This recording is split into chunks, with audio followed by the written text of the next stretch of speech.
A paz de Cristo Jesus. Vamos falar hoje sobre dois homens nas mãos de Deus, da série Atos dos Apóstolos.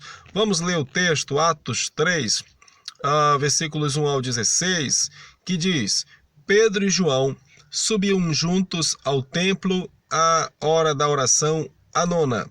E era trazido um varão que desde o ventre de sua mãe era coxo, o qual todos os dias punham à porta do templo, chamado Formosa, para pedir esmola aos que entravam. Ele, vendo a Pedro e a João que iam entrando no templo, pediu que lhe dessem uma esmola. E Pedro, com João fitando os olhos nele, disse: Olha para nós. E olhou para eles, esperando receber alguma coisa. E disse Pedro: Não tenho prata nem ouro, mas o que tenho, isso te dou. Em nome de Jesus Cristo Nazareno, levanta-te e anda. E tomando-o pela mão direita, o levantou, e logo seus pés e tornozelos se firmaram. E saltando ele, pôs-se em pé, e andou e entrou com eles no templo, andando e saltando e louvando a Deus. E todo o povo o viu andar e louvar a Deus. E conheciam-no, pois era ele o que se assentava a pedir esmola à porta formosa do templo. E ficaram cheios de pasmo e assombro pelo que lhe acontecera. E, apegando-se ele a Pedro e João, todo o povo correu atônito para junto deles, no alpendre chamado de Salomão. E quando Pedro viu isto, disse ao povo: Varões israelitas, por que vos maravilhais disto? Ou por que olhais tanto para nós, como se por nossa própria virtude ou santidade fizéssemos andar este homem? O Deus de Abraão e de Isaque e de Jacó, o Deus de nossos pais, glorificou a seu filho Jesus, a quem vós entregastes e perante a face de Pilatos negastes, tendo ele determinado que fosse solto. Mas vós negastes o santo e o justo, e pedistes que se vos desse um homem homicida, e matastes o príncipe da vida, a qual Deus ressuscitou dos mortos, do que nós somos testemunhas, e pela fé no seu nome fez o seu nome fortalecer a este que vedes e conheceis, e a fé que é por ele deu a este, na presença de todos vós, esta perfeita saúde. Glórias ao nome de Jesus. Vamos à nossa introdução. A nossa introdução não tem um destaque muito grande, porque nesta mensagem veremos dois instrumentos aqui de Deus, dois homens usados por Deus, apesar de suas limitações, das suas fragilidades, apesar de serem simples seres humanos, mas seres humanos usados por Deus. Vamos ao nosso primeiro ponto da nossa palavra de hoje. Estes homens eram homens que cultivavam a oração. Versículo 1 diz: Pedro e João subiam juntos ao templo à hora da oração, a nona. Observe que os judeus, eles tinham por costume orar. Eles diziam que o primeiro período de oração, eles tinham 3 períodos de oração. O primeiro período era o período instituído por Abraão, o segundo era instituído por Isaque e o terceiro por Jacó. Então, a oração fazia parte do judaísmo, e Pedro e João, uma vez convertidos a Jesus e agora tomando a forma dos padrões de Cristo, eles trazem este bom costume da oração para a sua fé, a sua nova fé, que é a fé em Cristo, a única e verdadeira fé que salva. A gente vê aqui neste texto que a oração fazia parte da vida destes homens. E a oração não tem a ver com comunhão, com intimidade, com dependência e dentre muitas outras coisas que estão relacionadas à oração.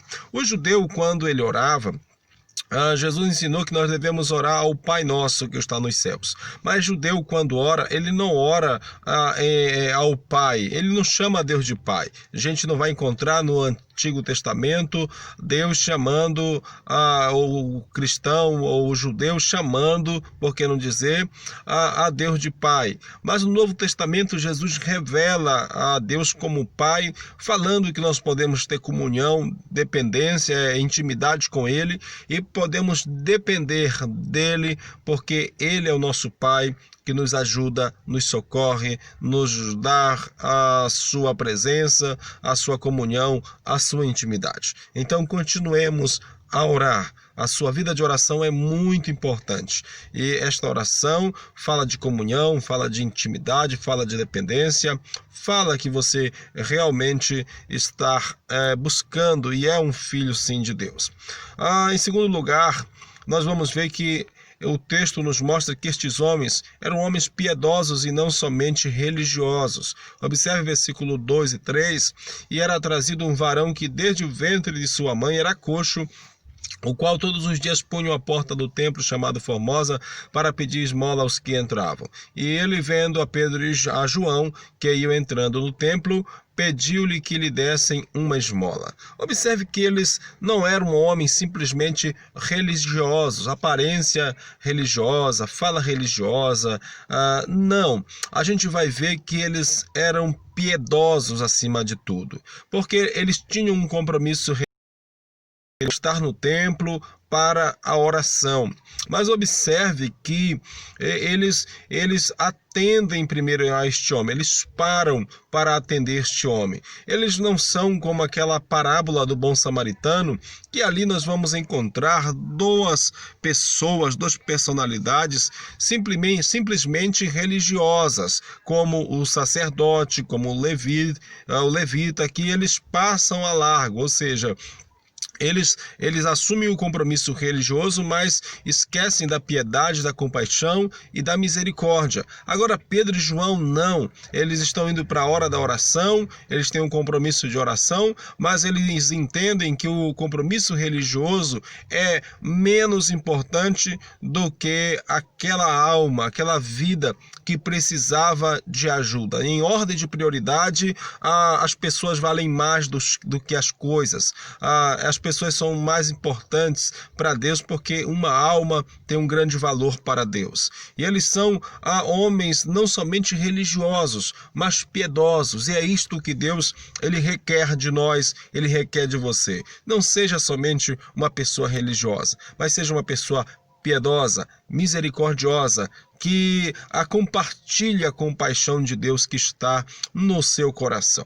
Outra verdade que nós podemos destacar neste texto é que eles eram homens de exemplo. Observe o versículo 4 e 5.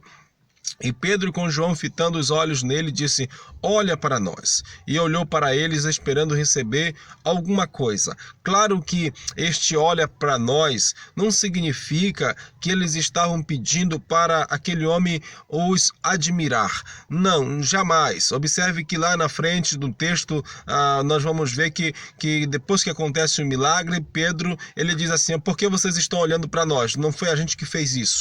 Ou seja, este olhar não é um olhar pedindo a glória, o reconhecimento, a exaltação por parte deste homem, mas é um olhar dizendo: olha para nós, nós somos servos de Deus, Deus nos transformou, Deus ele mudou a nossa vida, em outras palavras, ele pode mudar a sua. Nós somos aqui um exemplo que Deus muda, que Deus transforma, que Deus ele pode te libertar, pode mudar a tua situação, o quadro da tua vida, uma vez que este homem ele era coxo e a vida dele era pedir esmola. Então Pedro e João, usando este termo olha para nós, eles estão dando ali um referencial de que através da vida deles, o exemplo da vida deles é um exemplo de que Deus operou a mudança e poderia operar na vida daquele homem. Seja o exemplo para as pessoas, exemplo de mudança de vida. Deus muda o ser humano. Outro ponto importante nesta palavra é que estes homens criam no poder de Deus. Eram homens que acreditavam no sobrenatural. Observe versículos 6 e 7, a Bíblia disse: disse Pedro: não tenho prata nem ouro, mas o que tenho isso te dou. Em nome de Jesus Cristo Nazareno, levanta-te e anda. E tomando-o pela mão direita, o levantou, e logo seus pés e tornozelos se firmaram. Você crê no poder de Deus? Você acredita que Deus faz milagres? Você acredita que Deus cura através de Jesus Cristo, seu Filho? Você acredita que Deus pode fazer maravilhas através de sua vida? Você acredita no sobrenatural de Deus? Estes homens criam no poder de Deus. E Deus precisa que Deus necessita que você também, ou por que não dizer, você necessita crer que este Deus, ele é tão poderoso, capaz de curar, fazer milagres, maravilhas na vida do ser humano, na sua vida.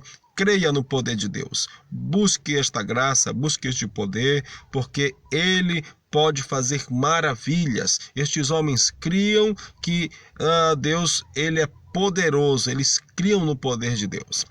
Outra verdade que a gente encontra aqui neste texto é que estes homens, diante de um milagre, estes homens, eles estão diante de um milagre inquestionável, como também ao seu público está diante de um milagre inquestionável. Observe versículos 8 ao 10, que diz: E saltando ele, pôs-se em pé, e andou e entrou com eles no templo, andando e saltando e louvando a Deus. E todo o povo o viu andar e louvar a Deus. E conheciam-no, pois era ele o que se assentava a pedir esmola à porta formosa do templo, e ficaram cheios de pasmo e assombro pelo que lhe acontecera. Estes homens, por que não dizer, eles estavam diante de um milagre inquestionável. As pessoas que foram testemunhar aquilo estavam diante de um milagre inquestionável. Todos eles sabiam que aquele homem era coxo de nascença. Todos eles sabiam que ele estava ali à porta do templo todos os dias, naquela rotina: segunda-feira na porta do templo, terça-feira na porta do templo, quarta-feira e assim sucessivamente nos dias da semana. Ele estava sempre na porta do templo. Ele vivia aquela rotina, ele era conduzido à porta do templo por pessoas. Observe que ele não conseguia se conduzir. Este é um problema terrível no ser humano. As pessoas não conseguem mais se conduzir, não conseguem mais tomar decisão, não conseguem mais desfrutar do bem melhor que Deus tem para elas, porque são conduzidas por outras pessoas, por palavras negativas, por pensamentos contrários e dentre outras coisas.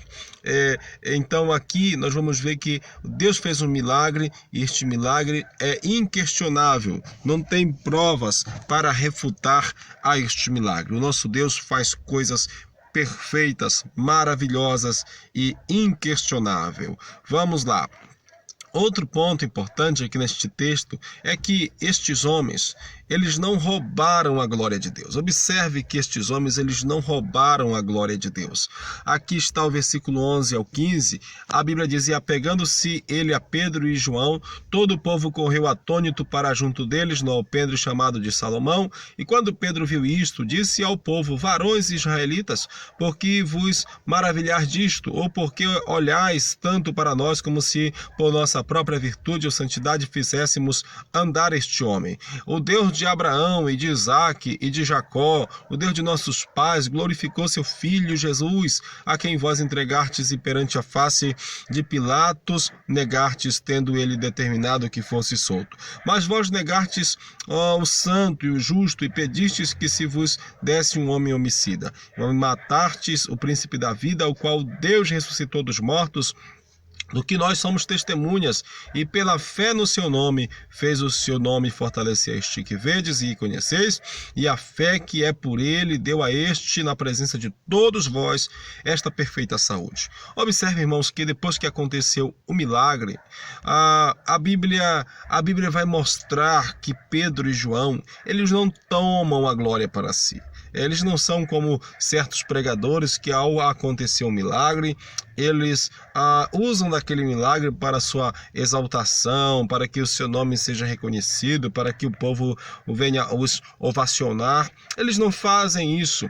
Eles fazem muito ao contrário daquilo que alguns estão fazendo. Olha o que Pedro diz no versículo 12. Quando Pedro viu isto, disse ao povo: varões israelitas, por que vos maravilhar disso? Ou por que olhais tanto para nós, como se por nossa própria virtude ou santidade fizéssemos andar este homem? Observe, ele não quer a glória para si, Pedro.